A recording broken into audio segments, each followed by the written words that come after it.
You're listening to the Be Better Off Show by Kelly+Partners. Well, good morning and welcome to the Be Better Off Show, where we bring together amazing Australians to share with us how to be healthier, wealthier and wiser. And this morning, I'm so pleased that we've got Sean Garlick, the Managing Director of Garlo's Pies. It's an Australian-owned and family-operated business, which opened its first pie shop in Maroubra in 2001. The name Garlo comes from the nickname of father and sons Terry, Sean and Nathan Garlick. 8 Garlick family members work in the business. Products are now stocked in Coles, Virgin Airlines, Qantas, Aldi, Costco, Woolworths, and the food manufacturing range expanded to include pizzas, quiche, and pastry shells. Accreditations include halal, kosher, and vegan. The vision of the business is to create wholesome foods for any moment, sharing the family's passion for Aussie pies with the world. Good morning, Sean. Good morning, Brett. I really wanted to bring you together with our audience today to share that story. You start in a single pie shop. Can you share the origin story of the business? Yeah, well, it all started, I finished playing football with the Rabbitohs in 99 and had all intentions to stay involved in rugby league, and actually was working at the Rabbitohs. I was on the board there while we were out of the comp. And then when we got back into the comp, it was my intention to stay on board in administration there, and was actually doing that. My brother was working in a local pie shop in Matraville, making pies by hand with the ice cream scoop. He'd done his apprenticeship. He was 23, I was 30. And our father, Terry, had just been offered redundancy at the waterfront after 40 years working at Port Botany. So it was the coming together of Nathan was rather miserable. He was working for $400 a week, wasn't all inspired, was a bit bored, still loved pies.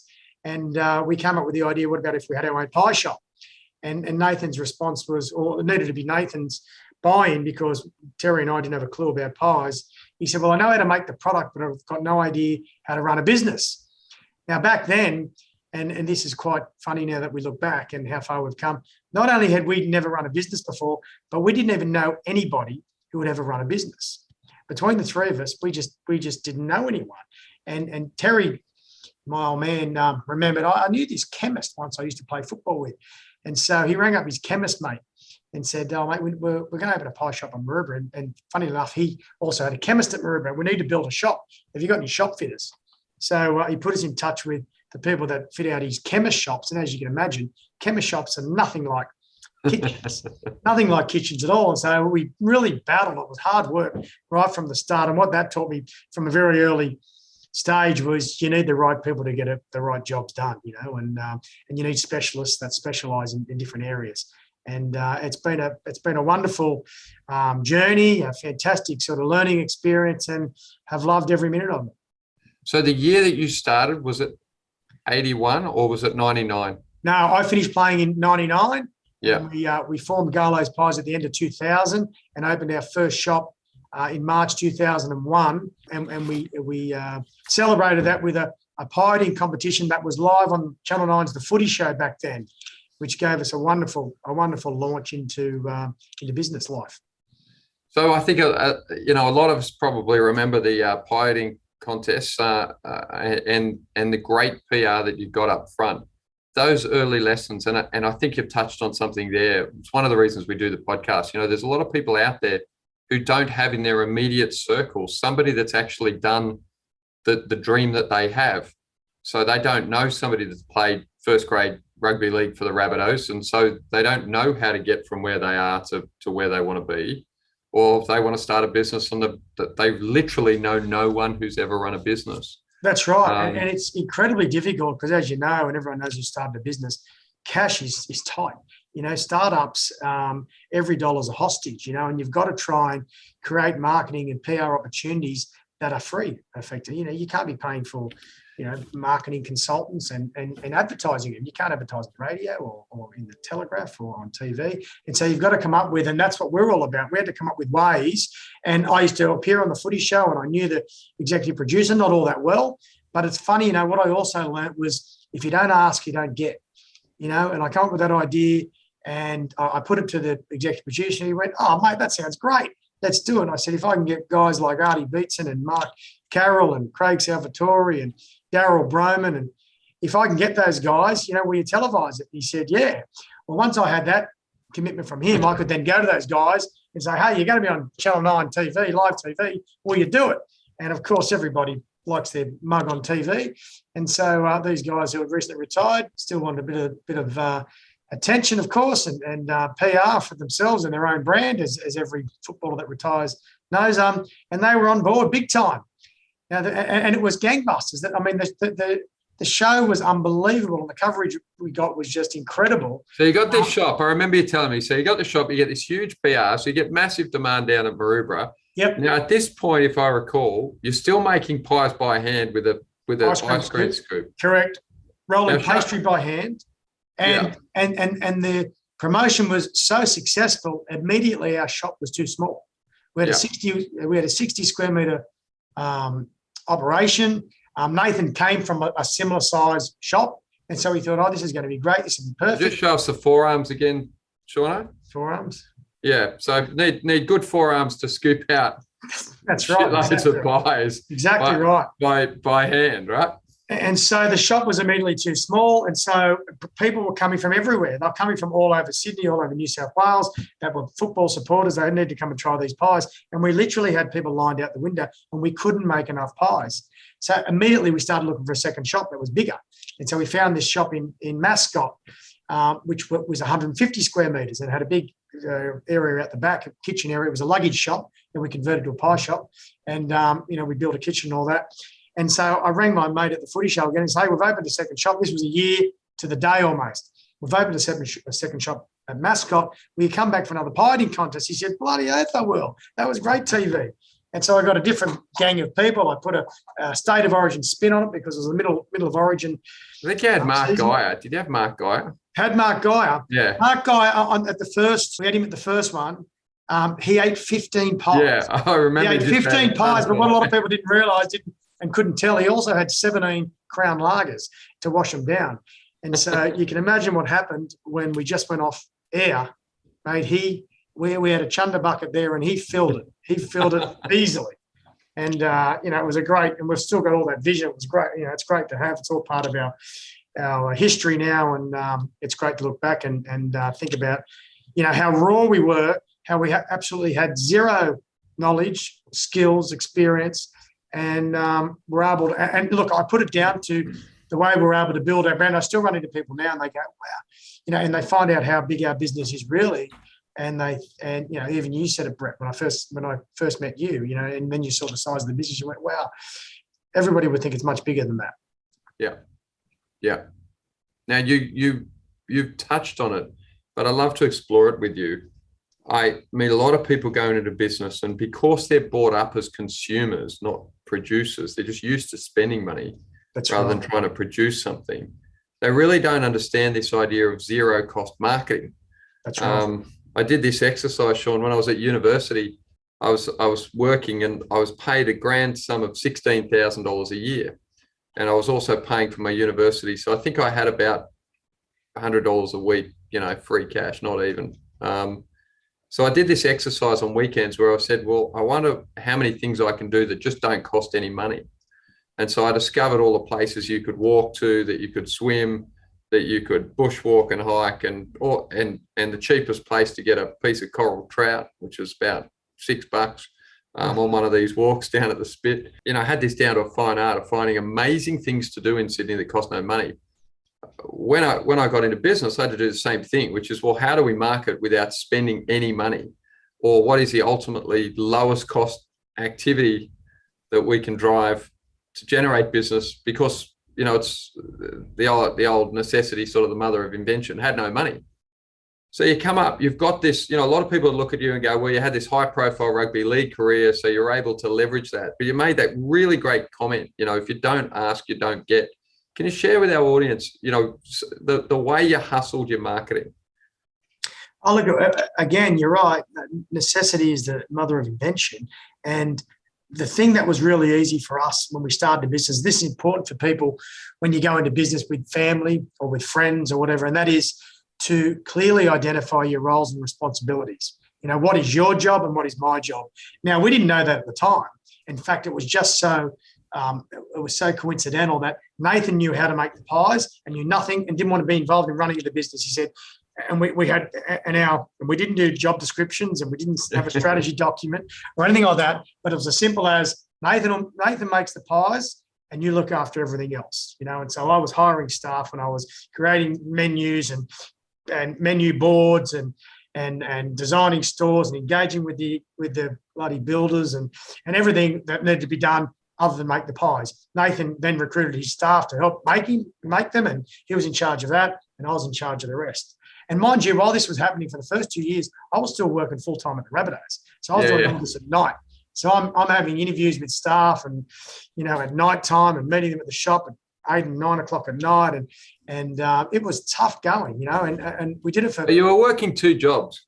I was working 2 jobs, all right. I was working 3 jobs because I was also doing commentary for, back then it was Optus Vision that became Fox. And so on the weekends, I was going away to call football games in Auckland and in Townsville and in Canberra, Melbourne and all that sort of thing. So I had a lot going on. I had 3 kids, 3 boys, and they were aged like 1, 7 and 9, and they were playing football. And so it got to the stage in my life where I said, I can't do all these things.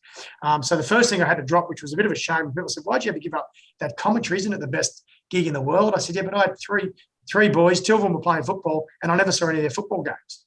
I did it for a year, and I come back on a Sunday evening, and they say, oh, Dad, you missed us again. I said, oh, mate, I was out, and I saw I couldn't get there.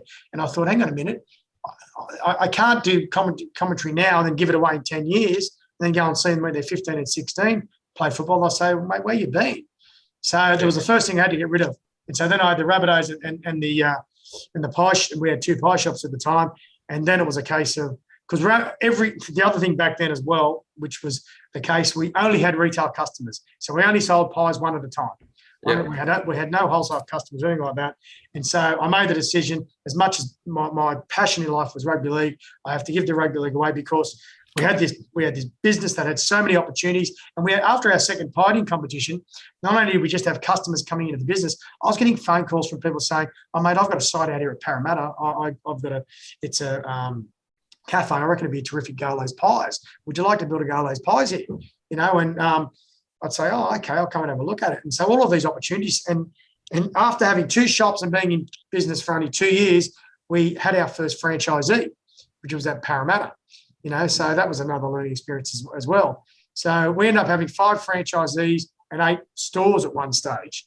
And, they were the busiest days of my life. They were probably the worst days of my life, I'm going to say, looking back. And now fast forward, as of about 2013, we don't have any stores now. We have no stores, and we're a complete wholesale business. We're a food manufacturer. The only retail business we have is the cafe that's attached to our head office and bakery here, where which we do very good business, but it's all under the one roof, and that goes so far into your lifestyle in having all your staff under one roof. You haven't got, and back then too, 100% of the business that came through the door was cash. There was no tap and go back then. And whilst a lot of people go, oh, wow, how good would that have been? It was a chore. Like counting the cash was a chore, and trying to have systems in place so that staff weren't putting money in their pocket it kept you up at night, and it was stressful, and there was sadly many occasions over all those years where staff that had been with you for years, you got caught stealing from you, and it was horrible, and I felt, it was the part of the business that I just disliked so much. We had to have cameras in every store, and you had to be on the ball, and it was I still look back now and say it was the best thing we ever did. When we went from selling 1 pie at a time, just retail over the counter, to as soon as I got out of South and came to the business, I said, we've got to get into wholesale. And I rang up everybody that I knew. South Juniors was our first customer, and I knew the guys at South Juniors. I said, I need your help. I need you. Now I needed it because I wasn't paying myself a wage when we first started. I was still working I didn't really need to get paid, so I was sort of doing it as a hobby. And I said, when I come over, and Nathan was asking me for a year, he goes, mate, when are you going to come over? When are you going to come over? I said, no, we'll keep going. We'll see how it goes. And then the decision was made for me. And I rang up South Juniors and said, look, I need you to just buy your pies from us. And then I approached all the local clubs in the area, Coogee Legion Club, and there was golf clubs and all of that sort of thing that I knew. And that's what everybody does when they go to their network. And my network is very small. Even though I knew a lot of people in rugby league, they were supporters. Yeah, they were buying pies over the counter. I didn't know really many business people. And that was the other thing I learned is I need to meet more business people. I need to And I read that book. I became a mad book reader. And the first book I read was The 7 Habits of Highly Effective People. That's a great book. It changed my life. It changed my outlook on life, and I realized my circle of influence was very small, and I need to make that bigger. And I joined groups like YPO, Brett, that you introduced me to, which was a little bit down the track, but I joined Family Business Australia and got in a forum there. And I started to go to a lot of networking events, and it was amazing. And it's still the case. When you've got a relationship with somebody, it is so easy to do business, And even now, we've been through COVID and we've been through Zooms and all that. It's difficult when you just know somebody over the screen. When you've been with them, you've shaken their hand, you've had a coffee or whatever, it's completely different. And I think that's just part of our human nature and our psyche, that when you meet somebody, there's that element of trust that you can build. That is the cornerstone of all business relationships. Yeah, it's so good. I was just thinking, you've got a wife, 3 young kids, working 3 jobs, and running a business, 5 franchisees, 8 stores, build your network, read books, because no one knows everything. And if you don't learn from other people, you're going nowhere very quickly.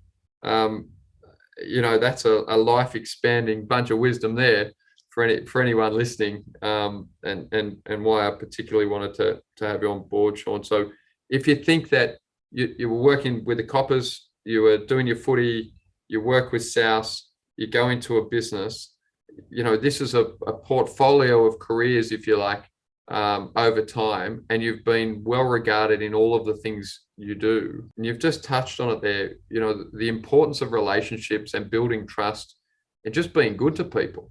That's right. Yeah. I mean, being good to people is the easy part, and creating your network and strengthening relationships and going to events and all that. That's easy. That came natural for me. What is tough, and every business owner knows, is making the tough calls on people, and unfortunately staff, they force you to make tough calls on them, because not everybody that you come across is a hard worker, is honest, wants to do the right thing.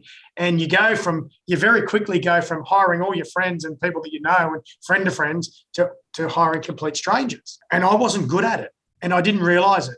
I just didn't realize. I thought I was good with people, and I thought I could, I was a good judge of character and all that thing. I was no good at all. And the amount of turnover I had in staff over the first few years in particular was incredible, and it was debilitating. It really thwarted our opportunity for growth, because I just couldn't get a stable workforce. The other thing that I realised looking back now is that when I came from an industry of professional rugby league, you're dealing with high performers. They're the top of the tree, and putting aside athletic ability, you need to be driven, and you need to be, success oriented and all that sort of thing. And you get treated by coaches exactly like that. And that's the way, and you all come from, first grade all comes from playing as a 6-year-old, 10-year-old and all that. And it's in you right up to the top, because if you don't perform, there's someone ready to take your spot now, tomorrow, and it gets the best out of you. Now the biggest learning I say now, when people say, oh, how did football, what did you take out of football that was able to help you in business? And you know what it was? It was lowering your expectations. Because most of the people that work for you, nearly all of the people that work for you, especially in manufacturing and all that, they just want to come to work, do their job. They're not high performers. They don't want to exceed and excel, and they're not driven. They just want to come to work, have a safe job, have the security of being able to know they're going to get paid every week, go home to their family, and be appreciated at work. And early on, I just expected too much of everybody, and I needed to be more patient with failures, and I wasn't. I needed to coach more rather than criticize, and I've really had to change the way I've managed the business over the years as we've grown, and I've got more capable people now as well, who are specialists in what they do, Which helps. So a very interesting point. So Charlie Munger, the partner of Warren Buffett, he's got this very famous quote. He says, the key to successful marriage is to lower your expectations. And I've never heard anyone else say it, yeah. Sean, but you're not wrong. You come out of athletic pursuits where when you're in a team, everyone who is there wants to be there. Correct. And they've chosen to play that sport quite deliberately. They've been weeded out all the way through in terms of training and effort and character and determination. And so you are dealing with a relatively homogenous value set, at least as far as that goes to performance. They are people that are driven and want to do their best. When I started the business, I always thought, well, don't you want to be the best you can be? And I would look at people and think, man, you've got so much capability. You don't even realize like how great you could be. And I'm like this optimist around people because I do really like people. And I would look at them and think, I can see how great you could be. But I realized over time that notwithstanding your aspirations for someone, you can't put that mongrel, that drive, that desire into someone. And so you do need to sort of better understand who they are and what they want and help them achieve what that is in the context of your business. But it's a big leap. Oh, and it's a big learning. And like in your brain, it's weird. The biggest learning for me was, and here we were, me, my brother and my father all the way through. And as we got bigger, of course, and we started to employ, production managers and supervisors and, operations managers and all that sort of thing, all of a sudden for my brother, Nathan, who was the pastry cook, who was the maker and all that, the job evaporated for him. All of a sudden he was coming to me and saying, mate, this isn't really what I signed up for. I wanted one pie shop where I could go to work, make the pies, meet the customers and all that. Now you've got me in a factory.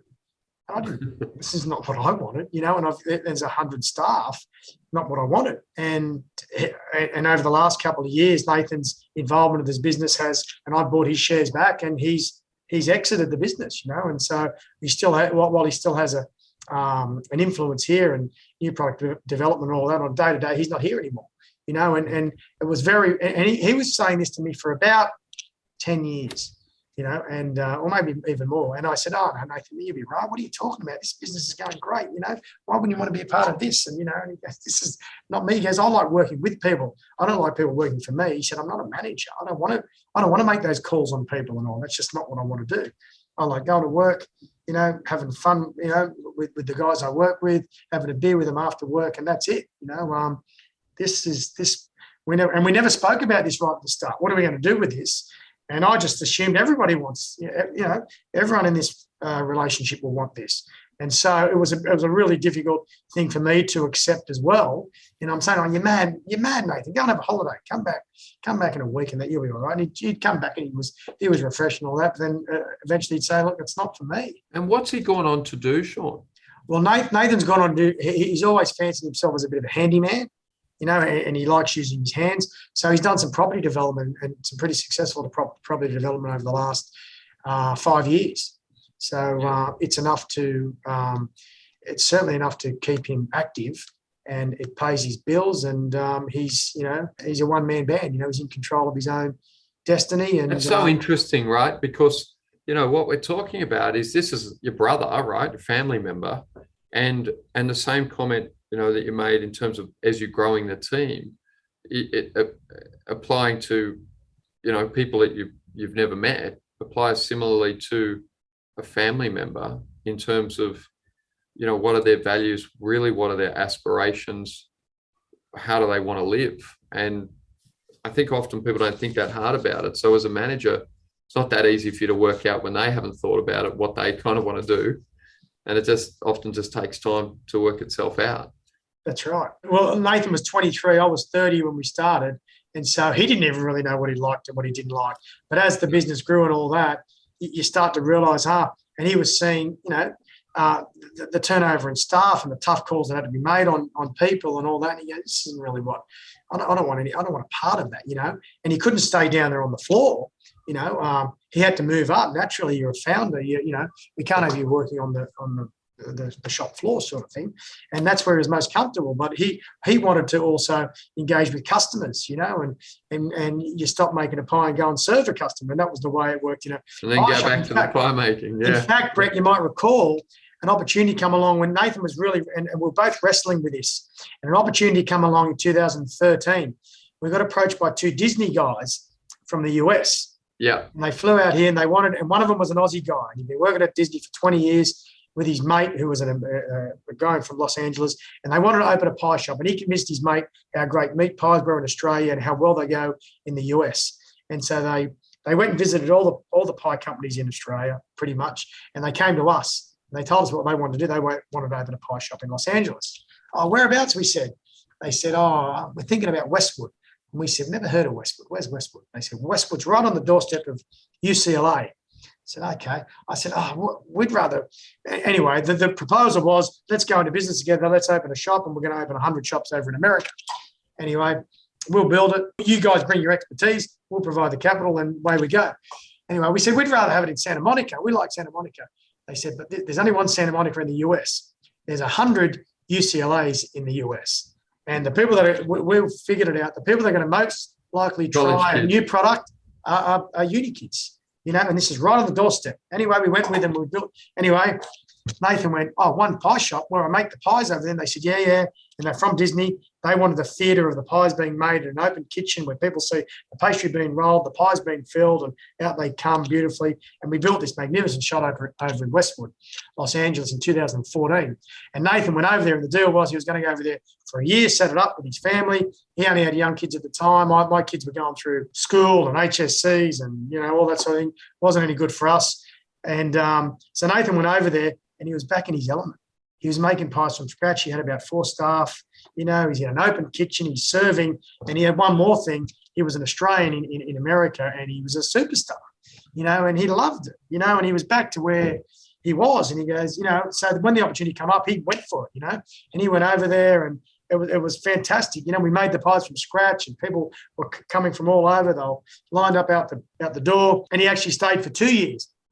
And what we found, the big roadblock for us over there, the shop was highly successful, and we sold plenty of pies, but getting to the next one and the next one and the next one. And these guys, we had two, there was a lot of overheads because we had 2 investors here that needed a return, and when you've only got one shop, there was a lot of overheads. And so, our ability to get a second shop was difficult because it's so competitive over there. Well, it's great, the population for customers, but the population, when you're trying to get a site that becomes available, it's tough, and they'd much prefer to give them to the coffee beans and the franchises that are Starbucks and that are already there. Yeah, the Starbucks and all those sort of things. So, unfortunately, Nathan came back because he had enough. He got a bit homesick more than anything else. And we tried to run it from Sydney. We tried to run a manufacturing plant basically in Los Angeles from Sydney, and it was just too hard. It was just too hard. Managing the people again was the thing that fell apart for us, and we closed, and it was very sad. But we realised we actually had the wrong model. What we should have been doing is making the pies here, sent them over frozen, unbaked, and actually all you had to do was bake them. Like bake them in. Bake them, yeah. Pastry cooks and rolling pastry from scratch and all that. It was a lot of intricacy in the model that was difficult to run from here, and so we said, we'll close up. We weren't committed in the lease. There was somebody else ready to take over, and we thought we'll come back another time, and we've learned what we need to do now. But it was fantastic. But the moral of that story was there was Nathan back in, working in a setup where he was just in control of half a dozen staff, and it was a beauty. Yeah, it's interesting how life goes. So you've mentioned a couple of times sort of hard calls on people. Mike Cannon-Brooks, who built Atlassian, said to me, I think I interviewed him in like 2012. He said the hardest thing is that often the people that get you to one place aren't the people that'll get you to the next 100%. place. And even if they've done an amazing job, the business itself outgrows many of the people in it. And he said he found that just the hardest part of his business. I've also heard the saying that it's better to run a business like a high-functioning sporting team than a family, because, every family's got an idiot in it, and you have to put up with them because they're family. But in a business, you don't, and you shouldn't. What's your take on, what you've learned about getting better at hiring good people and progressing them and giving them opportunity in the business? The first thing I learned was that I wasn't good at it, and I needed help with it. So the use of, and unfortunately, when you're small, you can't use recruiters. You just can't afford it. You can't be paying a recruiter $6,000 each time they get you a staff member. It just doesn't happen. But when you look back at what it costs you to employ the wrong staff, you end up paying for it anyway, and you're 100% right in that the people that got you to a certain place and were really good for the business can be the worst for the business as it gets bigger. And I had that massively. And you would be aware, Brett, we had a manufacturing facility in St. Peters. It was going to last us for the next 15 years. And they decided to put 1 year into our lease, of a 15-year lease, they decided to put the West Connects through there. And so we got compulsory acquired and got thrown out. We had to find another place. Now, the good part about that story was there was no places around St. Peters, given what was happening with residential and all that had gone through the roof. And so with our compensation, we were able to buy a place at Kingsgrove for about the same price as what it would have been at St. Peters, but it was 5 times the size. Now 5 times the size meant, look, there was a lot of opportunity for the future, and we built this place for volume. But once we started to realise that volume and we brought all our staff over from St. Peters, some of them were most of them were just out of sorts. The business went from being run like a family and, plenty of interaction with the founders and all that to having, a structure, an org structure that some people said, no, I report to Sean, and people can't accept that. No, now you got to report to Dave because Dave's your boss. No, that's not, I've been here for 7 years, and a lot of people struggle with that. Just what I've learned is that most people say, I love change. Oh, change is great. It keeps us refreshed and all that sort of thing. But it's only when the change is great for them. And if the change is not great for them, or all of a sudden it's totally different for them, you start to see behaviours that you've never seen before, which is really sad, and I've been through it over the last probably 2 years more than ever, is that we've had to move people on because they just maxed out. They got to a point where all of a sudden, what they used to do in their head, you couldn't do anymore, and, when we're making, 4 pallets a day, that system that you had going and it worked was no good when we're making 60 pallets a day, and that's just sad. And those people, that's not their skill set, Change, I think, is much harder than people credit. I think a lot of people say things that they don't understand or mean. I always say to people, the number one thing that people fear is rejection, and the number 2 thing is change. Yep. And so you get into habits and then it's hard to change them. You've just mentioned the last 2 years, and in most of our podcasts, I've been really proud of myself to not talk about COVID at all, because of how resilient our people have been and how well so many people have just traded through that. But I'm really interested in the last 2 years. What's been the experience of the business, and not just your business, but given you deal with so many wholesale customers across a real range of activities, what have you seen, and how have you guys kind of coped during this time?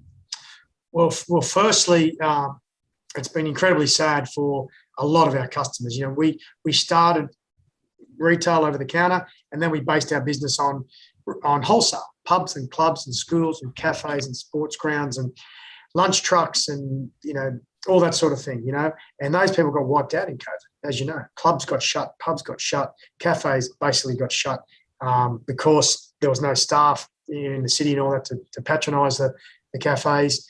But what was happening on the other side, airlines that we supplied to, nothing. Caterers that supplied to airlines that we supplied to fell off a cliff. All these people, their jobs just evaporated overnight.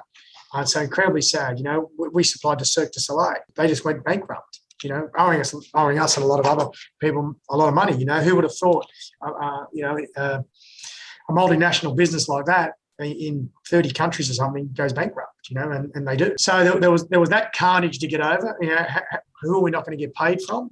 And there was no such thing as chasing debts and all that sort of thing. It was forget about it. What a waste of time. It was a waste of time. So we had to pivot quickly and say what we're going to do. You might recall right at the start of COVID, we had massive issues with supermarkets and their ability to get stock from their DCs. They didn't have trucks. They didn't, because people were panic buying. And so it threw all of their rhythms out the door. They just didn't have the trucks. They didn't have the people. So our supply to the supermarkets stopped as well because they had it in the DC, but they couldn't get it to the stores, and so they don't order. When I say DC, distribution centre. And so we went, shit, this is going to be much worse than we thought. Anyway, that lasted for about a week, and full credit to the Coles and the Woolworths and the Costco's. They got their stuff together pretty quick, and all of a sudden it went wow, like straight through the roof, like double. So were you able to take all of the supply that you otherwise would have pushed out to those other customers and just shove it through the supermarket channel? Exactly right. And whilst we had that opening period where nobody knew how it was going to turn out, no one could have really thought that supermarket, but now you look back, you couldn't go out to restaurants, couldn't go to cafes, so people the only place you could buy food was supermarkets. Of course they had to go through the roof. And so after that initial month or so, I suppose, now we look back, things just started to climb and continue to climb. We had kids at home too, Shauno. So once you got kids in lockdowns and this sort of stuff, dozen pies are a nice handy thing to have in the freezer. 100%. Because I remember the boys coming out going, Mum, we need food. She's like, make yourself a pie, you clown. So yeah, I was buying your pies, and I thought that probably worked out pretty well for you. It did, and what it also gave us a look at was, okay, the wholesale business, and we have about 400 odd customers there. It takes a lot of admin. It takes a lot of invoicing, chasing the invoices, taking the orders, all that sort of thing. There's a lot involved in sending 4 boxes of pies out to a cafe. It's about the same admin as sending 20 pallets to Coles. And so what we realised was all our staff in the office, they had nothing to do. And so we had to redeploy those guys, and so what became a lot busier was obviously downstairs in the factory floor. And we were lucky that we had staff that said, yeah, look, I'm happy to do anything, and that was the sort of vibe that went around the place. And I remember speaking to everybody at the time and said, look, I don't know where this is going to go, but we're going to do our very best to make sure everyone keeps their jobs, and that's because nobody knew, and when you're on the factory floor, you don't know whether your boss is doing well and whether the business is doing all that well. And part of my job was to reassure them that, look, I'm going to stay in contact with you guys and let you know what's happening. But then it just took off, and they could see that we needed more and more people, and the growth that we've had over the last couple of years. Also overseas, we do a lot with Costco overseas, and especially in Japan. It went through the roof as well, and obviously that was the case over in Japan as well. Just shopping at the supermarket, stocking up, and it's been wonderful. So it's a good thing you've mentioned there, Sean. Like, often a small client doesn't realise how expensive they are to service.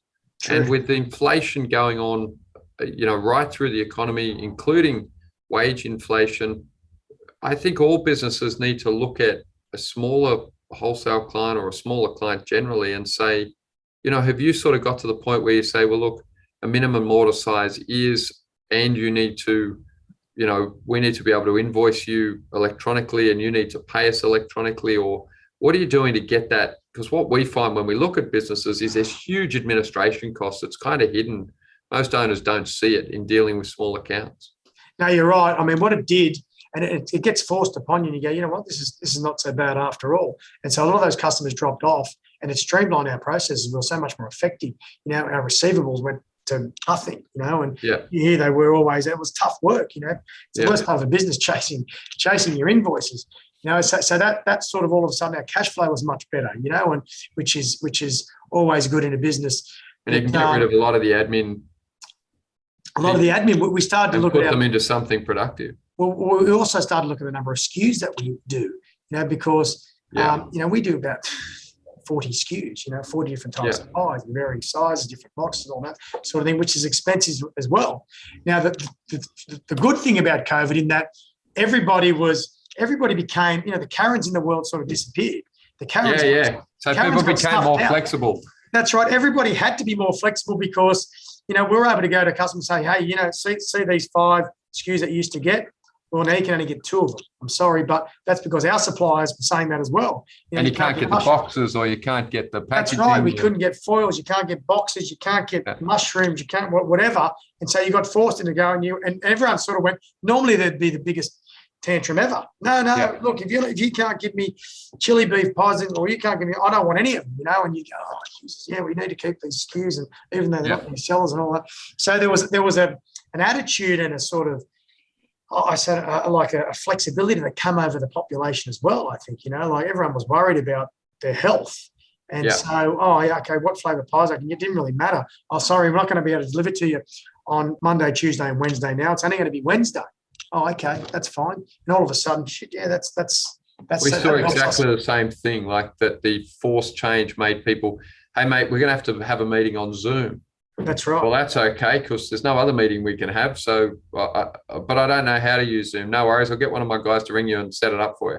Yep. Okay, great. So we saw people get much more flexible change. And something just occurred to me listening to you is that, you mentioned there's often hard calls to make on your people. But I've said to many owners that they should make many, many more and harder calls on their clients. Mm-hmm. And so, often I'll meet a business owner and they'll say, this person in my team is hopeless because they don't do X. And you say, well, hang on, let's go talk to this person. And they're like, yeah, my attitude sucks because my job sucks, because my boss won't lead, because he gives me these shitty clients. And now I'm having to ring him, collect these debtors, and I know they're never going to pay. And every day he asks me to ring him again, and that's the worst job in the world. And I'm only here because I need a job, because if I had any self-respect, I wouldn't work for this loser called my boss, who just will not make any hard calls about the client, right? And so when you get both sides of it, I saw a lot through COVID where owners of businesses, they were very much more engaged in their business. And so they were closer to what was going on, and they were hearing the struggles of their people, which led them to change the way that they do interact with their clients. Sorry, mate, I can't deliver every day, but I can do Wednesdays. I can't carry 400 SKUs. I can carry 40. And it has made many businesses, much better businesses. I agree, 100%. Yeah, we're much leaner now. Our warehouse is much tidier. We've got more space. There's not as much stress on our warehouse people, because managing all those, as you said, managing all those small customers, and it's hard. And sometimes it's not even about saying that we can't deliver to you anymore. It's about recognizing, look, we can still deliver, but it costs more, and unless you can get, this minimum order quantity, we're going to have to, or the price just goes up for the customers that cost you more. If they that's one of the ones we've been doing. So in the financial advice space, to give wealth management advice, superannuation advice to, someone transitioning to retirement, the industry's always made money off product and not made money off advice. And so now it can't make trial commissions and all of this type of crap. We were never involved in it. And we now say, okay, well, we've bought a couple of wealth advice businesses that because you need to help people who are retiring.